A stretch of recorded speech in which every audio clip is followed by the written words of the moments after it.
Video के अंदर मैं आप सभी लोगों से क्या बात करने वाला हूँ। हम लोग स्टार्ट करने वाले हैं एक नया सब्जेक्ट जिसका नाम है डिजिटल इलेक्ट्रॉनिक्स। तो इस वीडियो के अंदर मैं आप सभी लोगों से डिजिटल इलेक्ट्रॉनिक्स के बारे में डिस्कस करूंगा कि उसको आप लोग को कैसे लेके चलना है, कैसे तैयार करना है और कैसे आगे आने वाले वीडियोस को आपको देखना है और उनको कैसे फॉलो करना है। तो हम लोग जो नया कोर्स स्टार्ट कर रहे हैं उसका नाम क्या होगा? Digital electronics. और इसको बहुत जगह डिजिटल सर्किट्स का नाम भी दिया जाता है क्योंकि इसके अंदर देखो जो डिजाइन करेंगे इवेंचुअली वो हम सर्किट्स डिजाइन करेंगे अलग अलग टाइप के। अब सबसे पहली चीज जो आती है, देखो डिजिटल इलेक्ट्रॉनिक्स, अगर इलेक्ट्रिकल और एसी और आईएन के लिए बात किया जाए तो एसी के लिए डिजिटल इलेक्ट्रॉनिक्स बहुत ही इंपॉर्टेंट सब्जेक्ट है क्योंकि इलेक्ट्रॉनिक्स एंड कम्युनिकेशन में जो पहला पार्ट है वो है इलेक्ट्रॉनिक्स। तो इलेक्ट्रॉनिक्स किसी भी टाइप का हो, डिजिटल या एनालॉग, दोनों ही ईसी वाले स्टूडेंट्स के लिए बहुत ही ज्यादा इंपॉर्टेंट है। डिजिटल इलेक्ट्रिकल के सिलेबस में बहुत ज्यादा वेटेज नहीं रखता है, बट स्टिल ये सब्जेक्ट काफी ज्यादा आसान है, आप इजीली समझ सकते हो और हाई स्कोरिंग है। एटलीस्ट इलेक्ट्रिकल वाले बच्चे अगर 5 नंबर का ये सब्जेक्ट पूछा जाता तो उसमें 5 में से 5 मार्क्स ऑब्टेन कर सकते हो अगर डिजिटल इलेक्ट्रॉनिक्स को अच्छे से तैयार करते हो। अब देखो मुझे सबसे अच्छा क्या लगता है डिजिटल के बारे में, मुझे सबसे अच्छा ये लगता है कि इसके अंदर फाइनाइट पॉसिबिलिटीज होती है। जैसे कि आगे चल के देखेंगे, अगर 2 बिट्स हैं तो उनके 4 ही कॉम्बिनेशन हो सकते हैं। अगर 4 ही कॉम्बिनेशन हो सकते हैं यानी आंसर की 4 ही पॉसिबल वैल्यूज है, कोई भी रैंडम आंसर नहीं आ सकता।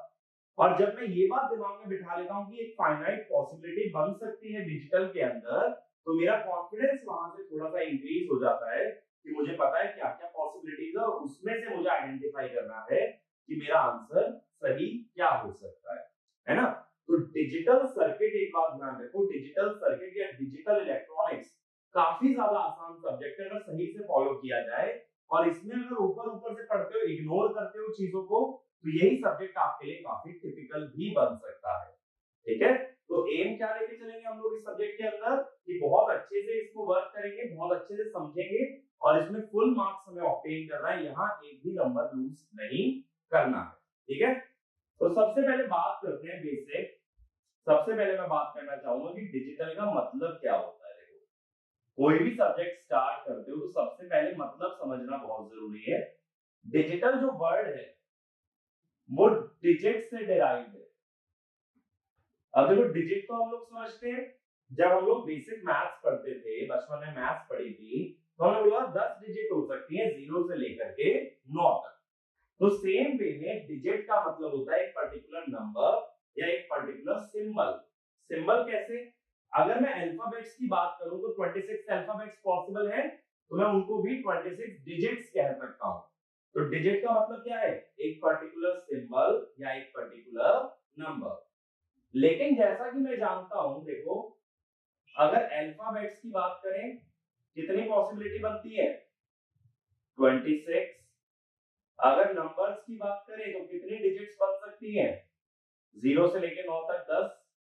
अब दोनों ही चीजों में क्या कॉमन देखने मिल रहा है? दोनों ही चीजों में एक चीज कॉमन दिख रही है जो कि है फाइनाइट नंबर ऑफ पॉसिबिलिटी।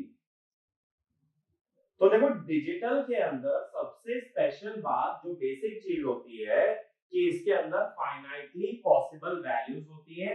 यानी जैसे एनालॉग है, ठीक है, उसके अंदर जो वोल्टेज अगर सपोज मैं निकालता हूं तो 6.317 आ सकती है, 6.3171 आ सकती है, 6.31721 आ सकती है। इस तरह से जो पॉसिबिलिटीज हैं वो इनफाइनाइट है। लेकिन डिजिटल के अंदर वही पॉसिबिलिटीज को हम लोग फाइनाइट कर देते हैं। इसीलिए आगे जाके जब एक चैप्टर आएगा पर्टिकुलर, इसका नाम है फाइनाइट स्टेट मशीन, तो उसका बेसिक मतलब ही ये होता है जहां पॉसिबिलिटीज फाइनाइट हो। तो डिजिटल के अंदर सबसे पहली चीज क्या हमें ध्यान रखनी है कि नंबर ऑफ पॉसिबिलिटीज फाइनाइट होती है, वहीं एनालॉग के अंदर नंबर ऑफ पॉसिबिलिटीज इनफाइनाइट होती है। इसीलिए डिजिटल इलेक्ट्रॉनिक्स जो वर्ड है वो कहां से डिराइव्ड है? डिजिट से। ठीक है, इतनी बात क्लियर होती है। अब देखो बात ये आती है कि डिजिटल आया कहां से, है ना? तो डिजिटल आता है एनालॉग से कन्वर्ट करने में। अब क्वेश्चन दिमाग में आता है, चलो डिजिटल का मतलब तो समझ आ गया भाई, डिजिट से डिराइव्ड है। अब ये एनालॉग क्या चीज है? एनालॉग का मतलब होता है एनालॉगस, ये वर्ड डिराइव्ड है एनालॉगस से। एनालॉगस का जो इंग्लिश मीनिंग है उसका मतलब है सिमिलर, यानी एनालॉग किसी के जैसा है। किसी के जैसा होने का मतलब पहली बात तो दिमाग में आएगी, चलो किसी के जैसा, भाई किसके जैसा है, ये भी तो क्वेश्चन बनता है। तुम ये कह रहे हो कि ये एनालॉगस का मतलब है ये किसी जैसा है, बट वो किसके जैसा है, ये बात आती है दिमाग में। तो ये किसके जैसा है? It is analogous to real world signal. जो प्रैक्टिकल वर्ल्ड में हमारे चारों तरफ जो सिग्नल एग्जिस्ट करते हैं उन्हें हम बोलते हैं एनालॉग सिग्नल। ओके, वो सभी सिग्नल कंटीन्यूअस होते हैं, इसीलिए उन्हें बोलते हैं एनालॉग। और जब पॉसिबिलिटीज फाइनाइट हो जाए तब उसे बोलते हैं डिजिटल। ठीक है, तो दो तरह के सिग्नल मेजरली हमारे पास होते हैं, एनालॉग और डिजिटल। ठीक है, इसके बारे में मैंने आपसे जिक्र किया है सिग्नल्स वाले टॉपिक के अंदर भी, तो अगर नहीं देखा है तो सिग्नल के अंदर भी हम लोग यही बातें करेंगे, एनालॉग और डिजिटल। यहीं से बेसिक शुरू करते हैं। अब बात ये आती है एनालॉग सिग्नल क्या होता है। मैंने बोला एनालॉग सिग्नल का मतलब है ये रियल वर्ल्ड सिग्नल के जैसा होता है। एनालॉग सिग्नल की खासियत ये होती है ये कंटिन्यूअस होता है। कंटिन्यूअस का मतलब ये ब्रेक नहीं होता है, continuous in time and amplitude, यानी टाइम में भी लगातार चलेगा और एम्पलीट्यूड में भी। जैसे देखो एक सिंपल सा एग्जांपल, जो सिग्नल आप सभी लोगों ने बहुत बार देखा होगा, जैसे x of t versus t। अब ये सिग्नल जैसे साइन सिग्नल सभी लोगों का देखा हुआ है, और जिन्होंने नहीं देखा है वो पहली बार देख सकते हैं। ठीक है, तो ये साइन सिग्नल है। तो ये देखो इस सिग्नल के अंदर खासियत क्या है, y एक्सिस पे भी हर वैल्यू कवर हो रही है और x एक्सिस पे भी हर वैल्यू कवर हो रही है। तो ये टाइम में भी लगातार बढ़ रहा है, यानी टाइम में भी कहीं ब्रेक नहीं हो रहा है सिग्नल, और ऐसे ही y एक्सिस में भी कहीं ब्रेक नहीं होता है। तो जो सिग्नल x एक्सिस और y एक्सिस दोनों में कहीं ब्रेक ना हो उसे बोलोगे कंटीन्यूअस सिग्नल या एनालॉग सिग्नल। अब अगर इसमें मैं पूछूं टाइम की कितनी वैल्यूज है, अगर मैं तुमसे ये पूछता हूं कितने टाइम पे ये सिग्नल डिफाइंड है, तो टाइम क्या है? Real number. अब अगर मैं ये पूछता हूं कितने रियल नंबर लाई करते हैं, सपोज 0 से 10 में, 0 से 10 में इंटीजर्स कितने हैं? 0 1 2 3 4 5 6 7 8 9 10, 11 इंटीजर है।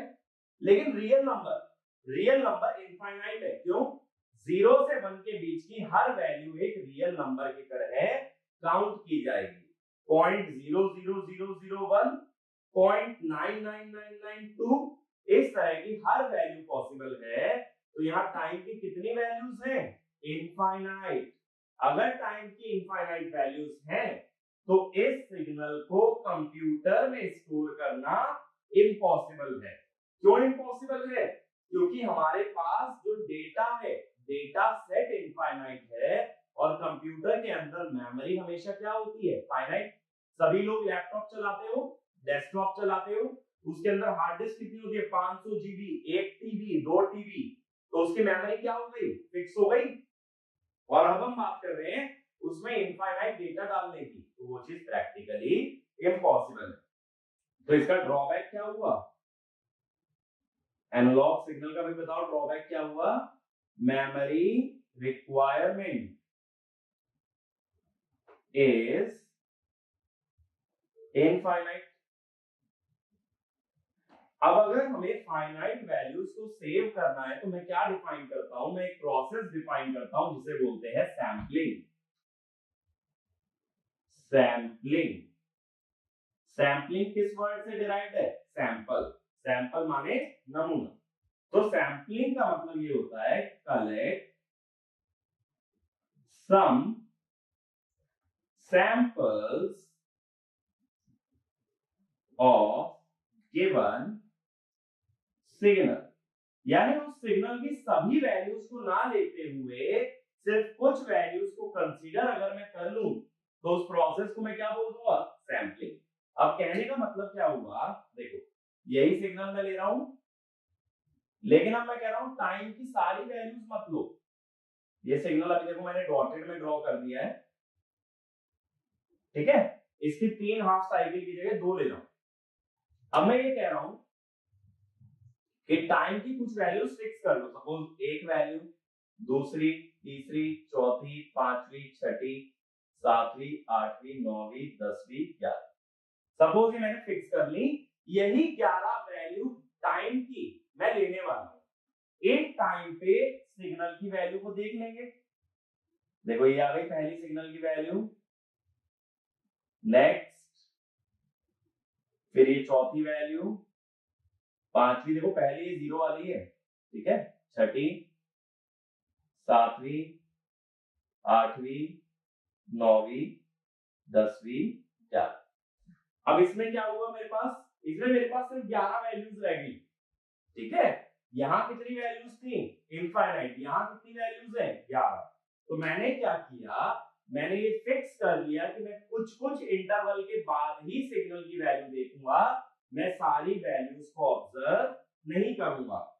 और ये कितने कितने गैप में, देखो अगर ये t है तो ये 2t है, ये 3t है, ये 4t है, 5t है, इस टाइप से चल रहा है, ठीक है। तो मैंने t की टाइम के गैप पे ले लिया, t कुछ भी हो सकता है, 1 मिलीसेकंड, 1 सेकंड, 2 मिलीसेकंड, 5 सेकंड, ऐसा कोई भी एक पैरामीटर t चूज कर लो और उतने उतने गैप पे क्या ले लो, सारी वैल्यूज। तो इसको हम लोग बोलते हैं डिस्क्रीट सिग्नल। इसको क्या बोलते हैं, डिस्क्रीट। अब ये डिस्क्रीट सिग्नल का क्या मतलब है कि ये टाइम में डिस्क्रीट है, यानी टाइम जो है कंटिन्यूअसली नहीं चल रहा है, टाइम ब्रेक हो रहा है। पहला टाइम 0, अगला टाइम सीधा t, बीच का कोई टाइम इंक्लूड नहीं हुआ। तो इससे क्या मतलब हुआ, देखो जो पहले तुम इंटरवल ऐसे लिखते, सपोज ये एक इंटरवल लिखते कंटिन्यूअस का, सपोज 0 से 3 पाई। अब यहीं पे टाइम कैसा हो जाएगा, एक सेट की तरह लिखा जाएगा, 0t, 2t, 3t। तो जहां हम कंटिन्यूअस थे वहां पे हम लोग किस में आ गए, डिस्क्रीट में। और कैसे आ गए, बाय मींस ऑफ सैंपलिंग। तो सैंपलिंग ने क्या किया, सैंपलिंग ने टाइम की सारी वैल्यूज को हटा करके सिर्फ कुछ ही वैल्यूज को कंसीडर किया, that is the process of your sampling. इतनी बात क्लियर होती है। लेकिन अब देखो बात क्या आती है, चलो सही है भाई, मेमोरी रिक्वायरमेंट फाइनाइट हो गई, लेकिन अभी भी एक प्रॉब्लम रह गई। देखो ये वैल्यू तो 0 थी, 0 पे वैल्यू 0 दिख रही है सब लोग को। अगली वैल्यू अगर मैं एग्जैक्ट लिखूं, सपोज ये थी 1.216495, ऐसा कुछ था। तो इसका मतलब क्या हुआ, ये जो वैल्यू लिख रहे हो इस वैल्यू के अंदर कितने डेसिमल तक जा सकते हैं, इनफाइनाइट। अगर इनफाइनाइट तक नहीं गए तो क्या हो जाएगा, ट्रंकेशन। ट्रंकेशन का मतलब जानते हैं सभी लोग, ट्रंकेशन का मतलब क्या होता है, जब हम किसी डेसिमल को कट कर देते हैं आफ्टर सर्टेन डेसिमल प्लेसेस, उसे बोलते हैं ट्रंकेशन। और ऐसा ही एक और प्रोसेस होता है राउंडिंग ऑफ, ये चीजें मेजरमेंट में बात करेंगे अभी नहीं। तो ट्रंकेट करते हो या राउंड ऑफ करते हो तो क्या आ जाता है, एरर। अगर एग्जैक्ट वैल्यू लिखनी है तो कितने डेसिमल तक लेना पड़ेगा, इनफाइनाइट। फिर से क्या हो गया, इनफाइनाइट मेमोरी रिक्वायरमेंट।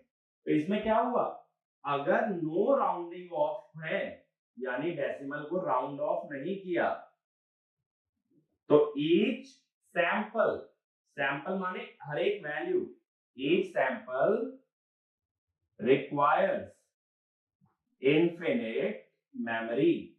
ये बात क्लियर होती है सब लोग को। अगर राउंड ऑफ नहीं करता हूं तो हर सैंपल इनफाइनाइट मेमोरी तक जाएगा, जो कि अनडिजायरेबल है। इसीलिए जब हम लोग एक बार सैंपलिंग कर लेते हैं तो अगला प्रोसेस मेरा हमेशा होता है राउंडिंग ऑफ या ट्रंकेशन का, ठीक है। राउंड ऑफ करना भी बहुत जरूरी है, वरना हमारी जो इनफाइनाइट रिक्वायरमेंट वाली कंडीशन थी वो अभी तक सेटिस्फाई नहीं हुई। यानी वो प्रॉब्लम को मैं अवॉइड नहीं कर पाया हूं, तो अवॉइड करने के लिए क्या करना पड़ेगा, राउंड ऑफ। अब देखो राउंड ऑफ कैसे करते हैं, राउंड ऑफ के लिए एक प्रोसेस होता है जिसको हम बोलते हैं क्वांटाइजेशन। फिर से मैं बता रहा हूँ, ये सभी चीजें हम लोग दोबारा बात करेंगे एक बार सिग्नल्स के अंदर, फिर भी एक ओवरव्यू देने के लिए अभी भी मैं आप लोगों को समझा रहा हूं कि अगला प्रोसेस आता है क्वांटाइजेशन। अब मुझे बताओ, क्वांटाइज वर्ड सुना है पहले कभी? बहुत से लोगों का आंसर होगा नहीं, क्वांटाइज के बारे में नहीं सुना। और उसका रीजन क्या है ना, तुम सभी लोग क्या सोचते हो कि जब भी मैं कोई टर्म पूछूंगा, क्या ये टर्म सुनी है, क्या ये टर्म पहले भी जानते थे, तो सबसे पहले ना तुम्हारा दिमाग जो जाएगा वो जाएगा बीटेक के अंदर, कि यार बीटेक में हमने ये टर्म कहाँ सुनी है। तो बहुत से लोगों ने नहीं सुनी है, लेकिन सभी लोगों ने ये टर्म सुनी होगी। याद करो, जब कभी 12th 11th में केमिस्ट्री पढ़ते थे तो बोहर मॉडल के अंदर स्पेशली ये टर्म आती थी क्वांटाइजेशन। तो हम बोलते थे angular momentum of each electron is quantized. Quantized का मतलब वहां पे क्या था, an integral multiple of h upon 2 पाई। तो क्वांटाइज करने का मतलब देखो समझो, बेसिकली अगर हर वैल्यू एक पर्टिकुलर वैल्यू का इंटीग्रल मल्टीपल बन जाए तो उसे बोल देते हैं क्वांटाइजेशन। तो क्वांटाइजेशन में क्या करते हैं, देखो मैं लेवल्स बना लेता हूं। जैसे 0 वोल्ट का लेवल हो गया, अब सपोज मैं 0.5 पे लेवल बना लेता हूं। अगला लेवल मैंने बना लिया 0.5, अगला लेवल बन गया 1 वोल्ट, अगला मैंने बना लिया 1.5 वोल्ट, अगला बना लिया सपोज 2 वोल्ट। ऐसे नेगेटिव में बना लो। अब तुम क्या कह सकते हो, सभी लेवल्स किसके इंटीग्रल मल्टीपल है? 0.5 के इंटीग्रल मल्टीपल है -1 वोल्ट, -1.5 वोल्ट और -2 वोल्ट। किसके मल्टीपल्स में चल रहे हो? हम लोग मल्टीपल्स में चल रहे हैं 0.5 के। तो ये जो गैप होता है ना दो लेवल्स के बीच में, इस गैप को एक और नाम से जानते हैं, इसको बोलते हैं स्टेप साइज। ठीक है, तो स्टेप साइज कितना चल रहा है इस केस में हमारा 0.5 वोल्ट का। अब देखो ये जो डिस्क्रीट सिग्नल आ गया था, इसको यहां लेकर के आता हूं, डिस्क्रीट सिग्नल को ड्रॉ करता हूं। पहली वैल्यू 0 पे थी, अगली वैल्यू 1 से कुछ ज्यादा थी, सपोज ये थी, फिर अगली सपोज इससे भी थोड़ी ज्यादा हो गई, ठीक है, तीसरी सपोज मैक्सिमम हो गई, फिर चौथी ऐसे ही आ गई, पांचवी ऐसे आ गई, छठी ऐसे आ गई, सातवीं सपोज ऐसे आ गई, आठवीं ऐसे आ गई, नौवीं, 10वीं, 11, कुछ इस तरह से चल रहा है सपोज। ठीक है, अब क्या है कि हमने लेवल्स डिफाइन किए 0.5, 1, 1.5, 2। तो इन सभी वैल्यू को राउंड ऑफ कर दो। राउंड ऑफ करने में रूल तुम डिसाइड करो। रूल डिसाइड कैसे करना है कि क्या राउंड ऑफ इससे नीचे वाले लेवल पे करना है, क्या राउंड ऑफ इससे ऊपर वाले लेवल पे करना है, या राउंड ऑफ करना है जो भी लेवल इसके करीब हो। सपोज मैं ये कहता हूं मैं राउंड ऑफ तो करूंगा, बट मैं कौन सी वैल्यू पे राउंड ऑफ करूंगा, जो इसके पास हो। अब मुझे बताओ, ये पहला सैंपल कहां है? ये बीचों बीच है। अगर ये बीचों बीच है तो इसको इधर भी क्वांटाइज कर सकते हो या अप्रोक्सीमेट कर सकते हो या नीचे भी कर सकते हो, यहां भी। ठीक है, तो सपोज मैंने ऊपर कर दिया, ऐसे ही सपोज इस वाले को नीचे कर दिया, ये भी बीच में, बीच वाले को ऊपर भी कर सकते हो या नीचे भी। अब देखो ये ऊपर वाले के करीब है, ये ऊपर आ गया, ये नीचे आ गया, सपोज ये वाला ऊपर आ गया, ये तो 0 है, 0 पे ही रहेगा। अब इसको, ये इसके करीब था तो इस पे कर दिया, ये इसके करीब था इस पे कर दिया, ये नीचे वाले के करीब था नीचे कर दिया, ऊपर कर दिया, ऊपर कर दिया, और ये यानी मैंने देखो क्या किया, हर वैल्यू को अप्रोक्सीमेट कर दिया उसके पास वाले लेवल पे। अब इससे क्या हो गया, इस सिग्नल की वैल्यू क्या थी पहले 1.21659495, अब क्या हो गई 1.5। तो कुछ इस तरह से हम लोग अप्रोक्सीमेट कर देते हैं, और उससे होता क्या है कि जो हमारे वैल्यूज हैं वो फाइनाइट हो जाते हैं, या वैल्यूज के अंदर जो डेसिमल प्लेसेस है वो हो जाती हैं हमारी फाइनाइट। ये बात क्लियर हुई? ठीक है, अब इससे हमारा जो प्रॉब्लम था infinite number of decimal places का चला गया, और इस सिग्नल को बोलते हैं डिजिटल सिग्नल। तो एनालॉग सिग्नल कौन से हैं जो वर्ल्ड में एग्जिस्ट करते हैं, और डिजिटल सिग्नल कौन से हैं जिसमें फाइनाइट नंबर ऑफ पॉसिबिलिटी बनती है।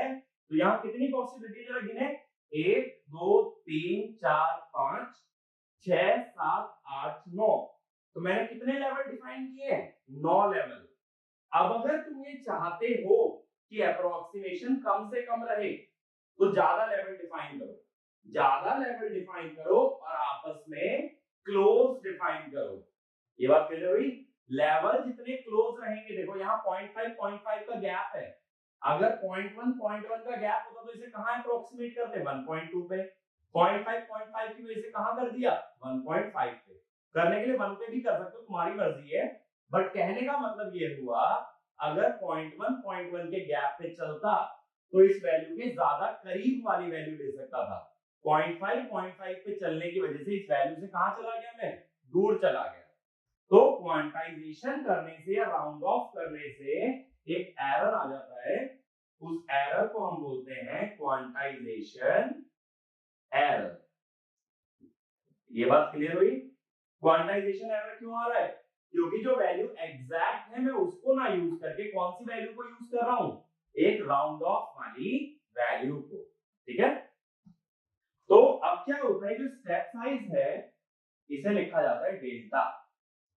अब देखो एक चीज समझो, अगर मैं कहता हूं लेवल्स 0.5 के गैप पे है ना, मुझे बताओ 0.55 वाली वैल्यू को किस पे अप्रोक्सीमेट करोगे, 0.5 पे। अच्छा, और 0.95 वाली वैल्यू को किस पे करोगे, देखो जरा यहाँ 0.95 वाली वैल्यू को किस पे करोगे, किसके करीब है, 1 के, तो इसको करोगे 1 पे।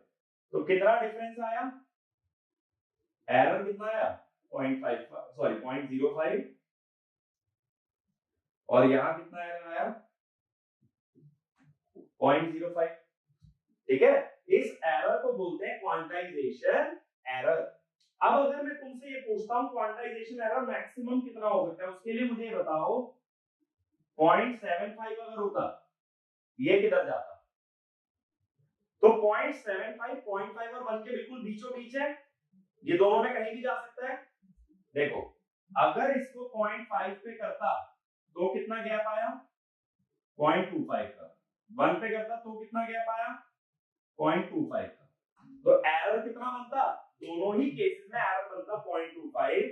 तो क्वांटाइजेशन एरर की मैक्सिमम वैल्यू होती है हमेशा डेल्टा बाय 2। डेल्टा बाय 2 माने स्टेप साइज बाय 2। ये बात क्लियर हुई? कैसे मैंने क्वांटाइजेशन एरर निकाला है, तो क्वांटाइजेशन एरर की मैक्सिमम वैल्यू हमेशा क्या रहती है, डेल्टा अपॉन 2। इतनी चीज क्लियर है? अब बात ये आती है, देखो एनालॉग सिग्नल्स वो हैं जो रियल वर्ल्ड में एग्जिस्ट करते हैं। अगर ये रियल वर्ल्ड में एग्जिस्ट करते हैं तो क्वेश्चन माइंड में ये आता है फिर डिजिटल पे जाने की जरूरत क्या पड़ी, ऐसा क्यों हुआ कि हम लोग डिजिटल की ओर गए जबकि वर्ल्ड में एग्जिस्ट करने वाले सभी सिग्नल क्या है, एनालॉग है। तो उसका रीजन ये होता है, देखो कि डिजिटल सिस्टम में ना प्रोसेसिंग बहुत आसान होती है। प्रोसेसिंग आसान होने का मतलब ये हुआ कि डिजिटल में जैसे आगे जाके एप्लीकेशन देखोगे तो मेरे पास माइक्रो प्रोसेसर भी है और माइक्रो कंट्रोलर भी है।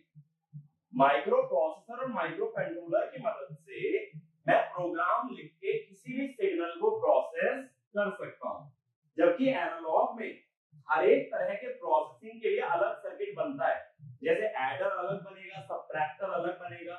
वहीं डिजिटल में क्या बेनिफिट है कि बस एक कोड लिख दो और वो अपना काम कर जाएगा। जब भी फंक्शन चेंज करना है तो कोड चेंज करना है, कभी हार्डवेयर चेंज नहीं करना होता।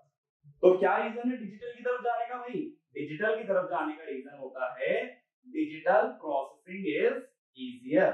डिजिटल प्रोसेसिंग हमेशा आसान होती है as compare to analog circuit. ठीक है, तो अगर लिखना चाहते हो तो इस तरह से लिखो, एक क्वेश्चन बना के लिख सकते हैं सभी लोग, why digital circuits are preferred over analog circuits. ठीक है, why digital circuits are preferred over analog circuit ऐसा करके क्वेश्चन लिखो। तो इसमें पहला पॉइंट लिखना, digital systems are easier to design. ये मैं आपको इस सब्जेक्ट के अंदर आगे जाते जाते दिखाऊंगा कि डिजिटल सिस्टम्स को बनाना आसान है। तो पहला पॉइंट क्या होगा, digital systems are easier to design. दूसरा point, due to microprocessor and microcontroller, due to microprocessor and microcontroller we can implement a system in software, we can implement a system in software। तीसरा, information storage is easy. हमारे पास hard disk है, RAM है, ROM है, information storage is easy. चौथा, accuracy and precision are higher, accuracy and precision are higher, यानी इसमें गलती होने का चांस कम होता है। क्यों? देखो ये पॉइंट भी समझो। मान लो मैं तुम्हें डेटा देता हूं 0.5 मैंने भेजा, पहुंचते पहुंचते नॉइज की वजह से ये हो गया 0.65, बट रिसीवर को ये मालूम है कि सभी चीजें 0.5 के मल्टीपल में होनी चाहिए, यानी 0.65 गलत है, तो इसको राउंड ऑफ करके फिर क्या बना देगा 0.5। तो तुम्हारा आंसर तो जो भेजा था वही वहां पे मिल गया। यानी बीच में नॉइज भी आती है, तब भी रिसीवर को इतनी समझ है कि वो ये जज कर सकता है जो सिग्नल आया है, जो सिग्नल मेरे पास पहुंचा है, क्या वो सिग्नल सही था या वो सिग्नल गलत था। ये बात समझ आई? देखो मैंने 0.5 भेजा, बीच में किसी कारण से वो सिग्नल खराब हो गया 0.65, लेकिन रिसीवर ये जानता था कि सिर्फ 0.5 का मल्टीपल आ सकता है, तो 0.65 क्या है, गलत है, तो रिसीवर इसे वापस राउंड ऑफ करके क्या बना देगा 0.5। इसीलिए यहाँ गलती होने का चांस कम होता है एनालॉग के मुकाबले। अब देखो एनालॉग में क्या होता, एनालॉग में पॉसिबिलिटी कितनी है, इनफाइनाइट, तो 0.5 भी सही है, 0.65 भी सही है, 0.6512 भी सही है। अगर सभी कुछ सही है तो तुम ये कैसे देख के बताओगे जो वैल्यू भेजी थी क्या वही वैल्यू पहुंची है या कोई और वैल्यू वहां पे पहुंच गई है। जब सिग्नल ट्रैवल करता है रास्ते में बहुत सारी नॉइजेस आएंगी, बहुत सारे अनवांटेड सिग्नल आएंगे जो उसे बिगाड़ेंगे। तो अगर ऐसा होता है तो हम ये जानना चाहते हैं क्या जो सिग्नल मेरे पास पहुंचा वो सही था या गलत, बट वो चीज सिर्फ एक ही में पॉसिबल है, डिजिटल में, एंड नॉट इन एनालॉग। इसीलिए मैंने क्या बोला, accuracy and precision are greater. और इसी पॉइंट को एक और तरह से भी लिख सकते हो, less affected by noise. Noise का असर यहां कम देखने मिलता है डिजिटल इलेक्ट्रॉनिक्स या डिजिटल सर्किट के अंदर। तो ये सारी चीजें क्लियर है। तो जनरली देखो कैसा सिस्टम बनाया जाता है, मैंने बोला रियल वर्ल्ड में मिलने वाला सिग्नल कैसा है, एनालॉग सिग्नल मुझे मिलने वाला है, इस सिग्नल को पहले डिजिटल में मैं कन्वर्ट करता हूं। किससे करता हूं, एक एडीसी की मदद से, जो कि है एनालॉग टू डिजिटल कन्वर्टर। ये भी हम आगे पढ़ेंगे। अब कैसा सिग्नल मिल गया, डिजिटल। अब तुम्हें जो प्रोसेसिंग करनी है वो कर लो, तो बीच में क्या लगा लो, प्रोसेसर। प्रोसेसिंग करने का मतलब ये होता है उस पे कोई ऑपरेशन परफॉर्म करना है, उसको किसी मीनिंगफुल फॉर्म में या डिजायर्ड फॉर्म में कन्वर्ट करना है। अब प्रोसेसर इनपुट भी डिजिटल लेगा और आउटपुट भी क्या देगा, डिजिटल, लेकिन मुझे कौन सा सिग्नल चाहिए, एनालॉग। तो अब मैं उल्टा कन्वर्जन करूंगा, डिजिटल टू एनालॉग, और वापस क्या मिल जाएगा, एनालॉग। तो देते भी एनालॉग सिग्नल है, लेते भी एनालॉग सिग्नल है, बट मुझे बीच की प्रोसेसिंग आसान करनी है, और वो किसमें हो सकती है, सिर्फ डिजिटल में, क्योंकि एनालॉग में हर ऑपरेशन के लिए नया सर्किट बनाना पड़ता है, डिजिटल में सिर्फ क्या चेंज करना पड़ता है, कोड। डिजिटल में बार बार सर्किट नहीं बनाए जाते। इतनी बात क्लियर है? तो देखो बेसिक डिजिटल इलेक्ट्रॉनिक्स का यही होता है कि हम लोग डिजिटल इलेक्ट्रॉनिक्स क्यों पढ़ रहे हैं। अब थोड़ा मैं आप लोगों से इस सब्जेक्ट के कोर्स के बारे में डिस्कस कर लेता हूं। देखो हम लोग शुरू कहां से करेंगे, पहला चैप्टर जो मैं कवर करूंगा वो करूंगा number system and binary codes, ठीक है। दूसरा सब्जेक्ट मैं कवर करूंगा, दूसरा चैप्टर लॉजिक गेट्स, तीसरा मैं कवर करूंगा बूलियन अलजेब्रा, ठीक है। चौथा हम कवर करेंगे टॉपिक के मैप, पांचवा कॉम्बिनेशनल लॉजिक, ठीक है। अभी मैं आपको ब्रीफ में इन सभी चैप्टर्स के बारे में बता दूंगा। छठा प्रोग्रामेबल लॉजिक,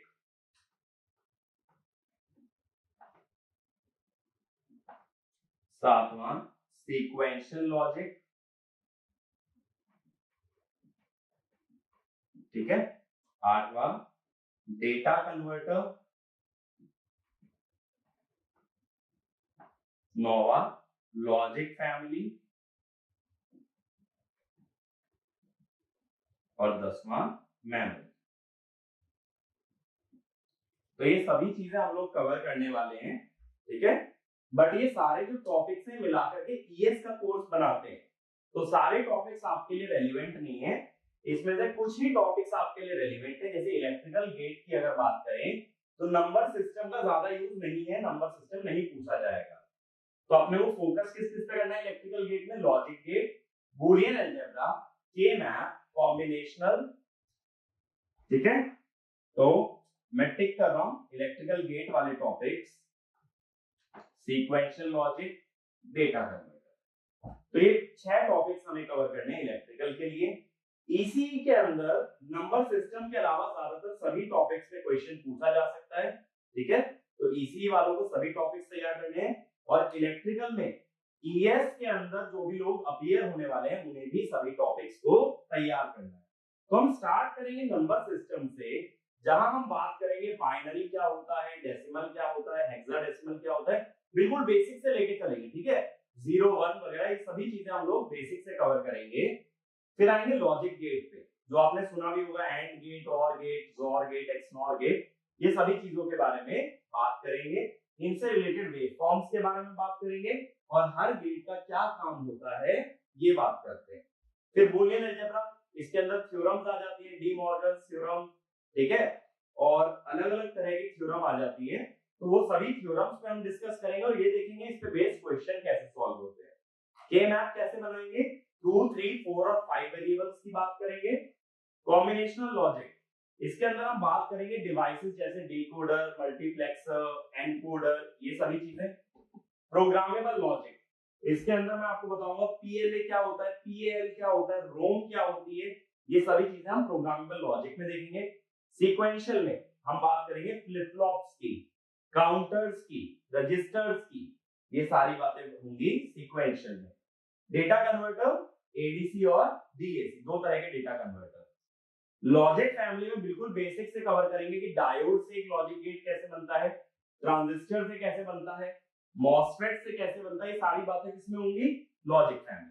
और मेमोरी में हम मेजरली बात करेंगे रैम की, जिसके अंदर दो चीजें होती हैं, एसरैम और डीरैम।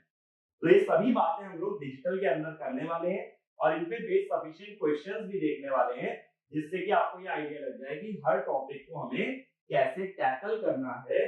तो इसको ज्यादा बड़ा कोर्स समझ के घबराने की जरूरत नहीं है, टॉपिक बाय टॉपिक परफेक्ट करते जाओ। और इसके क्वेश्चंस को बनाना इतना आसान है कि देखो जैसे नेटवर्क होता है, नेटवर्क में हम तैयारी किससे करते हैं? क्वेश्चन से। नेटवर्क की तैयारी कैसे होती है कि साल भर में कभी भी क्वेश्चन आ जाए तो तुम बना लोगे।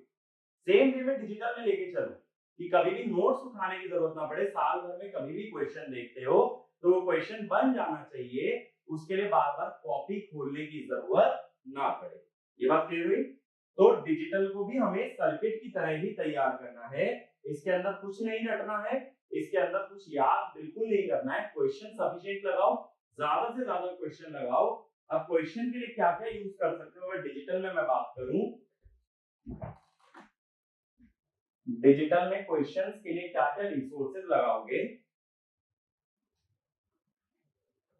तो देखो, एक तो यूज करोगे गेट प्रीवियस ईयर ईई की किताब, दूसरी बुक यूज करोगे GATE previous year EC, IN छोड़ सकते हो, ईएससी प्रीवियस ईयर ये भी लगा सकते हो, ठीक है। आईएन अगर टाइम बचता है तो लगा लेना, नहीं बचता है तो रहने देना। शुरुआत यहाँ से करना सभी लोग, क्योंकि ईसीई के अंदर आपको ना टफ क्वेश्चन मिलेंगे।